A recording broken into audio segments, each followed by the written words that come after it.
Hey everyone. So I logged back on tonight and was blown away by the staggering amount of interest this seems to have generated. First off, I'll address a few things that you guys have brought up.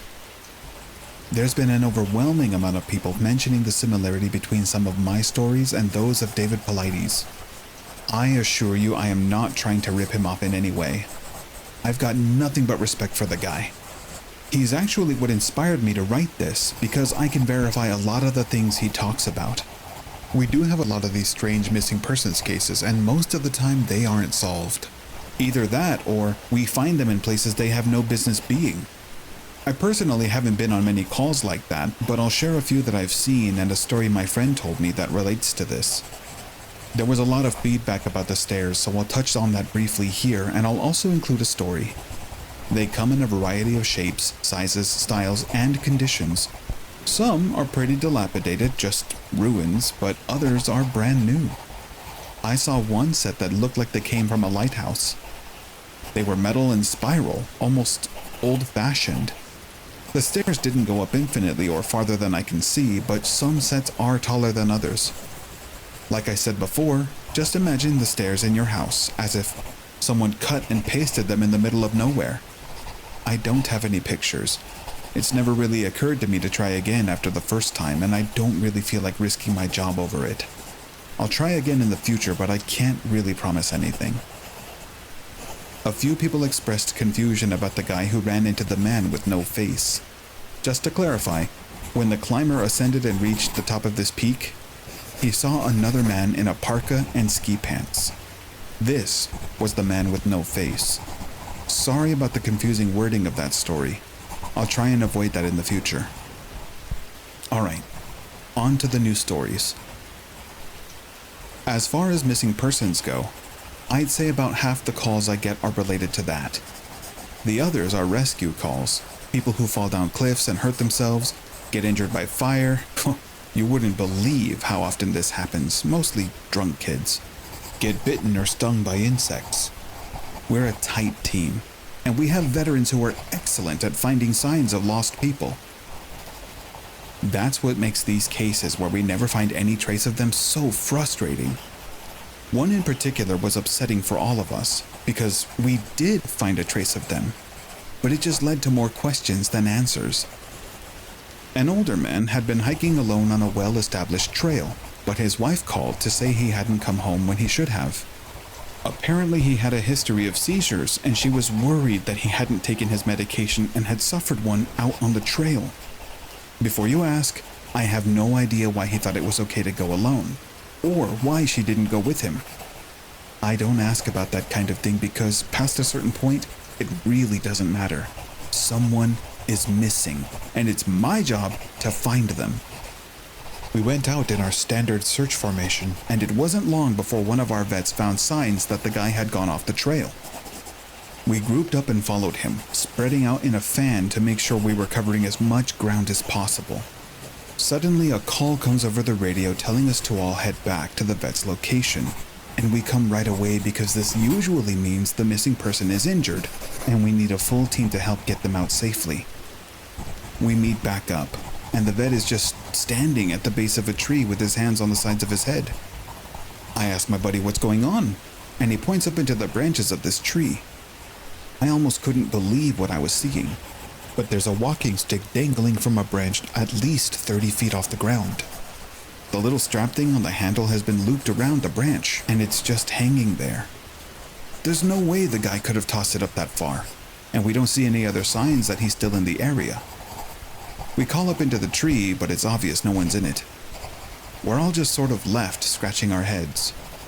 We keep searching for the guy, but we never find him. We even bring our canines out, but they lose his scent long before this tree. Eventually, the search is called off because there are other calls we have to attend to, and past a certain point, there's not much we can do. The guy's wife called us every day for months, asking if we'd found her husband, and it was heartbreaking to hear her get more and more hopeless each time. I'm not sure why this call in particular was so upsetting, but I think it was just the sheer improbability of it. That and the questions that were raised. How the hell had this guy's cane ended up there? Did someone kill him and toss it up there as some weird trophy? We did our best to find him, but it was almost like a taunt. We still talk about that one from time to time. Missing kids are the most heartbreaking.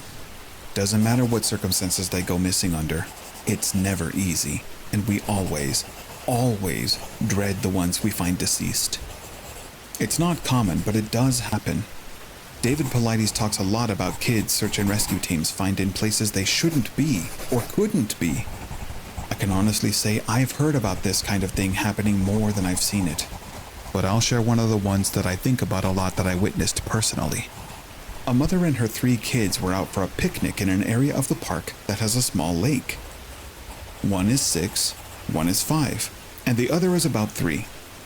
She's watching them all really closely, and according to her, she never lets them out of her sight at any time. She never saw anyone else in the area either, which is important. She packs their stuff up and they start to head back to the parking area. Now, this lake is only about 2 miles into the woods, and it is on a very clearly established trail. It's almost impossible to get lost getting from the parking area to it, unless you're deliberately going off the path like an imbecile. Her kids are walking in front of her when she hears what sounds like someone coming up the path behind her. She turns around, and in the 4 or so seconds she's not looking, her 5-year-old son vanishes. She figures he stepped off the trail to pee or something, and she asks the other 2 where he went. They both tell her that a big man with a scary face came out of the woods next to them, took the kid's hand, and led him into the trees. The 2 remaining kids don't seem upset. In fact, she says later that it seems like they've been drugged. They're sort of spacey and fuzzy. So of course she freaks out, starts looking frantically in the area for her kid. She's screaming his name, and she says that at one point she thinks she heard him answer her. Now, obviously she can't go blindly running into the woods. She's got the other 2 kids. So she calls the police, then they send us out immediately. We respond and we start the search for him. Over the course of the search, which spans miles, we never find a single trace of the kid. Canines can't pick up any scent. We don't find any clothing or broken brushes or literally anything that would signify a child being there. Of course, there's suspicion about the mother for a while, but it's pretty clear that she's completely destroyed by the whole thing. We looked for the kid for weeks with a lot of volunteer help, but eventually the search peters out. We have to move on. The volunteers keep searching though, and one day we get a call on the radio letting us know that a body has been found and needs to be recovered. They tell us the location and none of us can believe it. We figure it has to be a different kid, but we go out there, about 15 miles from the site where he vanished, and sure enough, we find the body of the kid we've been looking for. I have been trying to figure out how this kid got where he did ever since we found him, and I've never come up with an answer. A volunteer just happened to be in the area because he figured he might as well look in places no one else would think to on the off chance the body had been dumped. He comes to the base of a tall, rocky slope, and halfway up, he sees something. He looks through his binoculars, and sure enough, it's the body of a little boy, stuffed in the little opening in the rock. He recognizes the color of the kid's shirt, so he knows right away that it's the missing boy. That's when he calls it in, and we're dispatched. It took us almost an hour to get his body down, and none of us could believe what we were seeing.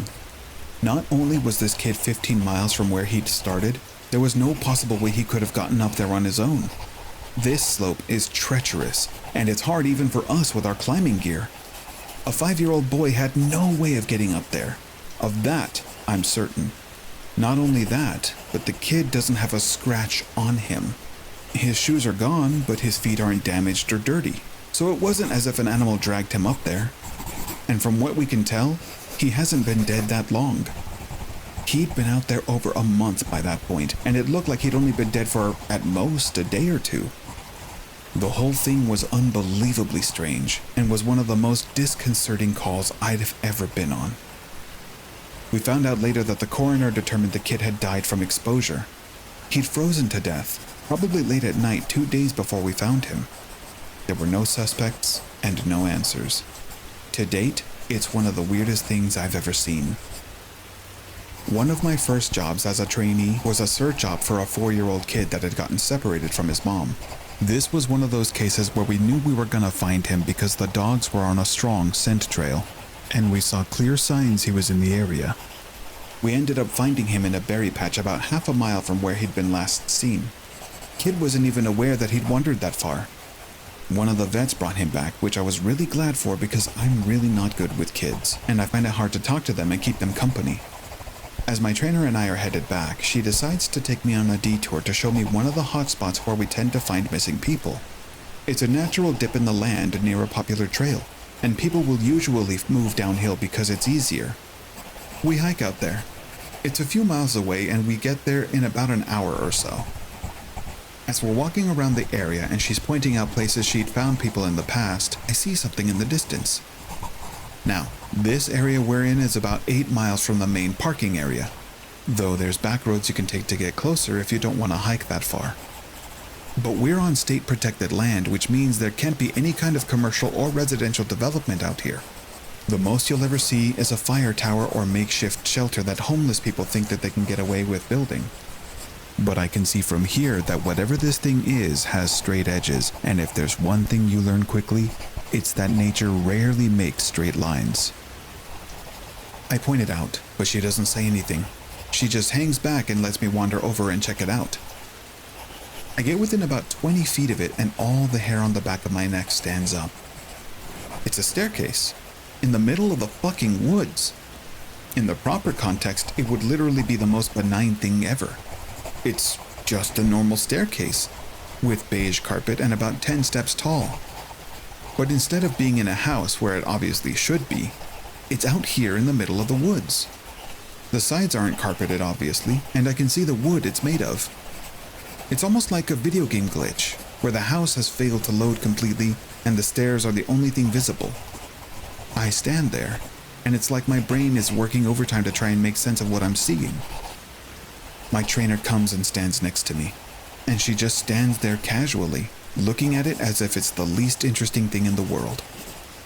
I ask her what the fuck this thing is doing here, and she just chuckles. "Get used to it, rookie. You're gonna see a lot of them." I start to move closer, but she grabs my arm hard. "I wouldn't do that," she says. Her voice is casual, but her grip is tight, and I just stand there looking at her. "You're gonna see them all the time, but don't go near them. Don't touch them. Don't go up them. Just ignore them." I start to ask her about it, but something in the way she's looking at me tells me that it's best if I don't. We end up moving on, and the subject doesn't come up again for the rest of my training. She was right though. I'd say about every 5th call I go on, I end up running across a set of stairs. Sometimes they're relatively close to the path, maybe within 2 or 3 miles. Sometimes they're 20, 30 miles out, literally in the middle of nowhere, and I only find them during the broadest searches or training weekends. They're usually in good condition, but sometimes it looks like they've been out there for miles. All different kinds, all different sizes. The biggest one I ever saw looked like they came out of a turn-of-the-century mansion and were at least 10 feet wide with steps leading up at least 15 or 20 feet. I've tried talking about it with people, but they give me the same response my trainer did. "It's normal. Don't worry about it. They're not a big deal. But don't go close to them or up them." When trainees ask me about it now, I give them the same response. I don't really know what else to tell them. I'm really hoping someday I get a better answer, but it hasn't happened yet. This is another one that was less spooky and more sad. A young man went missing in late winter when realistically no one should be going that far out onto the trails. We close a lot of them, but some remain open year-round unless there's a shitload of snow. We did an op for him, but we had about 6 feet of snow on the ground. It was an unusually heavy snow year, and we knew it wasn't likely that we'd find him until spring, when the thaw came. Sure enough, when the first big thaw came, a hiker reported a body a little ways off the main trail. We found him at the base of a tree, in a pile of melted snow. I knew right away what had happened, and it scared the living shit out of me. Most of you who ski or snowboard or spend any amount of time on the mountain will probably have guessed too. When snow falls, it doesn't collect as thick in the areas beneath the branches. It happens most with fir trees because they have a sort of closed umbrella shape, so what you end up with is a space around the base of the tree that's filled with a mixture of loose, powdery snow, air, and branches. They're called tree wells, and they're not immediately obvious if you don't know what you're looking for. We put up signs in the welcome center, big ones, letting people know how dangerous they are. But every year that we get an unusual amount of snow, at least one person doesn't read them, or doesn't take the warning seriously, and we find out about it in spring. My best guess is that this young man was hiking and got tired, or maybe a cramp from walking in the deep snow. He went to go sit at the base of the tree, not knowing that there was a tree well, and fell in. He got stuck with his feet up, and the surrounding snow caved in around him. Unable to free himself, he suffocated. It's called snow immersion suffocation, and it doesn't usually happen except in really deep snow. But if you get stuck in a weird position like this guy did, even 6 feet of snow can be lethal. What scared me the most was imagining how he must have struggled. Upside down in the freezing cold. He didn't die quickly. The snow would have formed a dense, heavy pile on top of him, and it would have been literally impossible to get out. As it got harder to breathe, he would have known what was happening. I can't even imagine what he was thinking in his last moments. A lot of my less outdoorsy friends wanted to know if I've ever seen the goat man while I've been out on calls. Unfortunately, or I guess fortunately, I've never had anything quite like that happen. I guess the closest was the whole black-eyed man thing. But I didn't see anything. However, there was one call where I had something kind of similar happen, but I'm not sure I'm willing to chalk it up to the goat man. We'd gotten a report that an older woman had fainted along one of the trails and needed assistance getting back down to the main area. We hike up to where she's at, and her husband is just beside himself. He runs, well, I guess more jogs to us, and tells us that he was a little ways off the trail looking at something when his wife starts screaming behind him. He runs back to her and she's passed out on the trail. We get her on a backboard, and as we're getting her down to the welcome center, she comes to and starts screaming again. I calm her down and ask her what happened. I can't remember verbatim what she said, but essentially what happened was this. She'd been waiting for her husband when she started hearing this really strange sound. She said it sounded sort of like a cat, but it was off somehow, and she couldn't quite figure out why. She went a little ahead to try and hear it better, but it sounded like it was coming closer. She said the closer it got, the more uneasy she was, until she finally figured out what was wrong. I do remember this next part because it was so weird that I don't think I could forget it if I tried. It wasn't a cat. It was a man saying the word meow over and over. Just meow, meow, meow. But it wasn't a man. It couldn't have been because I've never heard a man make his voice buzz like that. I thought my hearing aid was going out, but it wasn't. I adjusted it and it still sounded all buzzy. It was awful. He was coming closer, but I couldn't see him. And the closer he got, the more scared I was, and the last thing I remember was a shape coming out of the trees. I guess that's when I fainted. Now, obviously I'm a little perplexed as to why a guy would be out in the fucking woods chanting meow meow at people. So once we get down the mountain, I tell my superior that I'm going to search the area to see if I can find anything. He gives me the go-ahead, and I grab a radio and hike back to where she fainted. I don't see anyone, so I keep going about a mile more. And when I head back, I go off the trail to see if I can figure out where she saw him coming from. It's almost sunset by this point, and I don't have any desire to be out at night alone, so I just sort of write it off and make a mental note to check it out again tomorrow. But as I'm headed back, I start to hear something in the distance. I stop and I call out for anyone in the immediate area to identify themselves. The sound didn't come closer or get any louder, but it sounded exactly like a man saying meow meow in this really odd monotone. As comical as it makes it sound, it was almost like that guy on South Park with the electrolarynx, Ned. I go off in the trail in the direction I think it's coming from, but I never seem to get closer. It's almost like it's coming from all directions. Eventually, it just sort of fades out, and I ended up going back to the welcome center. I didn't get any further reports like that, and even though I went back to that area, I never heard that exact sound again. I suppose it could have been some stupid kid out there fucking with people, but even I have to admit it was weird. So this kind of turned into a massive wall of text, and for that, I apologize.